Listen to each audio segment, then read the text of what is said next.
Hi, Melanie. Here, Andy. Are you doing a family service for this one? Matthew 13, or are you preaching to adults? No, adults it is, and it's not really Wonderful. one for children. Though we did a messy church recently based around the parable of the sower, but I don't Right. actually think it's a parable for children. I think it's a parable for vicars. Indeed. Indeed. And for us, Exactly. Well, I'm a vicar. I think it's really important words, but it's interesting the context that yeah, they're spoken in.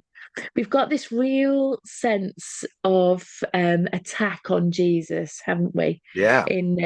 In chapter 12, he's hmm he's called out. He's basically it's only by Beelzebul, the ruler of demons, that this fellow casts out demons. You've got real opposition here, real nasty opposition. We're calling evil the most good person ever. And it's coming from everywhere, isn't it? Even coming from his own family Yeah, in chapter 12. yeah. Yeah. So it's coming from everywhere. Jesus is really up against it.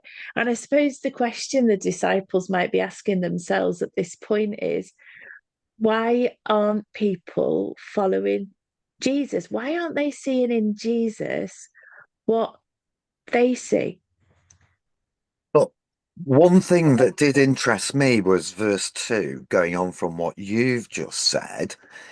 Regardless of the opposition, he's still drawing large crowds. So, Mm. so the leaders of that time and his own family may be against him, but the general people are still interested in finding out a bit more. But So are they large crowds. but are they interested enough? What are they interested in? Because I think that's the question that our omitted verses today actually answers because we've got another omission right in the center of a passage. And it also links back to Matthew 11, where Jesus was saying nothing ever satisfies this current generation. um but again, the crowds are still coming for something. They are, but I think Jesus kind of is almost, well, not even ignoring that fact. I think he's tackling that by the parable that he chooses to Uh-huh. say. So he goes out. We can assume he's in Capernaum. So he's just walking out of the house and going down to the lake. Now I've visited Capernaum a couple of times, and we don't know which house was Jesus's in Capernaum, but you can certainly walk from the town down to the lake side, hmm which is what Jesus just did. He just walked out from the houses down to the lakeside. Of course, as you've mentioned, it's so busy that he needs to get into a boat in order to be able to speak and not be crowded in by all of the people. But the parable he chooses to tell them is not the parable that you might expect if he's trying to woo the crowd, is it? hmm So the parable of the sower. So went out to sow, and the different places the seed falls gives a different end. So some of the seeds get eaten, some of them grow a bit, some of them get tangled in weeds, and some of them flourish and produce a great big harvest. Let anyone with ears listen. And there's a key sentence. Let anyone with ears listen. hmm Because the disciples question him, don't they? The bit that's missed out. Why are you speaking in parables? hmm What are you doing, Jesus? Why are you speaking like this? And the answer he gives, I think, sort of when you consider what you're taught in Sunday school about parables and what most adults kind of believe about parables, isn't what Jesus says, hmm certainly about the parables he's speaking at this moment in time. You hmm know, um, an earthly story with a heavenly meaning. Jesus does it to explain. So he uses common things so that the people can understand better. Now, I think in some instances that's true. You think about the Good Samaritan, that's making a very obvious point to the Pharisees. And you've got parables that do that. But this parable is a little bit different, isn't it? Hmm. And Jesus is he quotes from Isaiah, doesn't he? About uh, you'll indeed listen but never understand. You'll indeed look but never perceive. This people's heart has grown dull. Their ears are hard of hearing. They have shut their eyes so that they might not look with their eyes and listen with their ears and understand with their heart and turn, and I would heal them. So this parable is like a litmus test, isn't it, on what the people's hearts are like? Hmm. Because the ones who are really interested, who have got ears to hear, who want to hear Jesus, who haven't, going back to last week, got preconceived ideas and already set picture of what Jesus is going to be, those who want to listen will find out the meaning. But for the ones who don't, it becomes a judgment on them. Hmm. And this parable certainly does, doesn't it? Yeah, it does. It does. Because those who are not interested, well, they're like the path, aren't they? You know, the word is sown and doesn't even take root. They're not, it bounces off them. Hmm. They're just there for something else. They're there for the healing, or maybe for the free food, Mm, or maybe. whatever. Yeah. The different ways people can reject the kingdom. Yeah. And I think, it was a vital parable at that moment when Jesus is being rejected. The crowds are there. They're not really there with him, are they? Not in Mm. heart, spirit, are they? Hmm. They're there for what they can get out of Jesus. Yeah. Yeah. Yeah. Yeah. So the disciples need to hear it. In a way, it's like a follow on from what Jesus says about John the Baptist.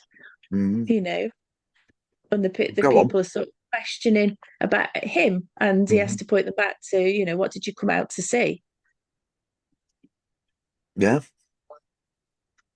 Yeah. But doesn't it have relevance for today, though? I have to say, this is my favourite parable, not because it's beautiful or whatever, Right. but because it's the one I come back to. Uh-huh. I think it's, you could go slightly deeper because the responses there, there are three different responses. Or, why do people reject the kingdom? Well, we get three different ways in this parable that people may reject the kingdom, and all of which in our ministry context are so relevant and help us to understand what's going on when we look at our own ministry, the results of our ministry, um, our faithful work and proclamation of the good news. All Mm. three help us to understand what's going on and how people react. So whether there's hard-heartedness, the straight rejection, or people's weakness, or that they're actually double-minded, or trying to keep us happy but don't really believe. You get all three different ways. You do, and sorry, go on. No, no, no, carry on. Well, that's why it's my favorite parable, because we see all of this in church life, and Yeah. it's so difficult. And I often have to take church members to the parable of the sower, because I'll say to them, "Well, it's parable of the sower, isn't it?" And they look at me like I got two heads. I Yeah. have to take them. Well, let's look at the parable of the sower, because when we try and do evangelism, when we try and grow the church, I know that growing the church is God's business, Mhm. obviously, but when we try to be proactive and do what God's calling us to do, why are the results difficult? I said, well, Jesus has told us that some people are going to be hard-hearted, that it will, whatever you say, whatever invite you give, Mhm. they're not going to respond. And that's just how it is. Yeah. Some people will respond to begin with. And you get excited then when people have responded. Um, but if they don't actually put in their own legwork, if you like, if they don't learn how to read the Bible, if they don't pray, If they Yeah. don't become a disciple of Jesus, then very quickly they're going to drift off. Something else will attract them, or um, some big issue will arise. So a loved one gets sick. Well, why would God do this? And then they're off. And we see that. I think the third group is the hardest one in parish life. The Hmm. ones that seem to grow and flourish. You know, somebody new's come to church, they're still there maybe a year later and they're getting stuck in, and you know, they're getting on the rotas for things, or maybe they've got an idea for something new and you're going to do it, and everybody's really thrilled. Things are moving on in church life. And you're excited and you're getting to know these people and love them as your family. And then they start, they're not there one week, and then they're not so interested in that thing anymore. And then maybe they miss a couple of weeks and you go and Hmm. see them. And they say, oh, well, you know, my son has got rugby on a Sunday now, or my Hmm. grown up family are taking me out for lunch and the only day they can come is a Sunday, or, you know, and you start to get this. And then before long, they've gone. And I just think that's absolutely heartbreak. I find that heartbreaking and disappointing. And the congregation get disheartened as well. They're like, what can we do? We made them welcome. We did everything we could. And I say to them, it's the power of the sower. Yeah. Jesus said this would happen. Yeah. But it's easy, isn't it, to appreciate that with our heads, but it's in our hearts that it hurts. So we know that, yeah, exactly what you've just said. Um, but it still cuts us in our hearts. It Um, does. But I'm so glad Jesus said it, because it makes you think, well, it's not where we're not doing it wrong. I mean, maybe we're not doing everything right, but, you know, at the end of the day, it's not necessarily our fault at all. It's something completely different. yeah. And Jesus said it would happen. But you keep doing it. And this is what I say to people. But we keep doing what we're doing because some will produce fruit for some. And we might not see that fruit. Hmm. We might be laying the foundation and somebody else might see that fruit, but it's all Hmm. fruit for the kingdom. Yeah. Yeah. I think verses 8 and verse 23, the fruitfulness. You know, sometimes you can wonder why, your ministry is being incredibly faithful, or so you believe and so you hope. Um, but why does it seem another church is being more successful? And Jesus says, sometimes it's going to be 100, sometimes 60, sometimes 30 times what was sown. There's going to be variety and difference. You've almost just got to accept that that's the way it is. So there I am ministering faithfully, and I don't seem to be seeing very much fruit. Well, no, maybe you don't. Um, Whereas Fred blogs down the road, they're seeing tremendous fruit. Why? Well, don't know, but Jesus says that's the way it's going to be. And it's all fruit for the kingdom. That's the thing. We're all on the same side. We haven't got to Yeah. be thinking, well, you know, we're in competition with that church. It's all the kingdom of God. Our responsibility is to sow the seeds. That's what we've got to do. That's what we're called to do. And I got another little quote from J.C. Ryle. Do you want to hear my J.C. Ryle on sowing the seed? Oh, go on. But I would just say not all of the scholars take this approach. Um, Charles Price has got a different view on the entire parable, Mhm. but maybe we'll come on to that in a minute. This is what J.C. Ryle says. Like the sower, the preacher must sow good seed if he Mhm. wants to see fruit. He must sow the pure word of God and not the traditions of the church or the doctrines of men. Without this, his labour will be in vain. He may go to and fro and seem to say much, and to work much in his weekly round of ministerial duty, but there will be no harvest of souls for heaven, no living results, and no conversions. Like the sower, the preacher must be diligent. He must spare no pains. He must use every possible means to make his work prosper. He must patiently sow beside all waters and sow in hope, And he must be in season and out of season. He must not be deterred by difficulties and discouragements. No doubt his success does not entirely depend on his labour and diligence, but without labour and diligence, success will not be obtained. So I like the Protestant work ethic of that, but it's true. We're called to be faithful and Mm. to work, and God gives the growth. We have to entrust that to Him. Mm. Yeah, yeah. But one thing I do find interesting with all the commentators, um, Jesus himself tells us he is the sower.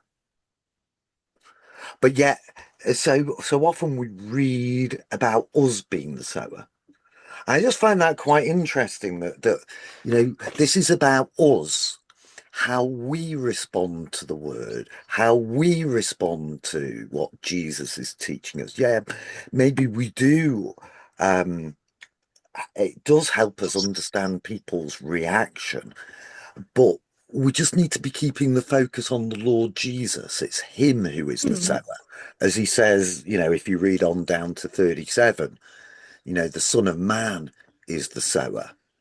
Yeah. So how are people responding to him? What are the objections they're putting up to him? It just helps us keep ourselves in perspective as well. It's his word we proclaim, not ours. It's responding to him, not to us, even though it feels like it. He is the sower. Mm. And that was what I was about to say is, but we can't take that to the nth degree and then say we don't have to do anything. So he's the sower in the parable, and that was in the context of Jesus walking around Galilee and wherever doing the teaching. But our job as ministers is to share what Mm. Jesus has said. That's how his words are sown today. And you've just made a crucial point. It's sowing his words, That's what not J.C. Ryle ours. said. We have to Yeah, sow the pure word of God, not the traditions of men. yeah. So we're his words, and we just have to make sure that's what we're doing. You know. Yeah, vitally important. Yeah, Vitally important.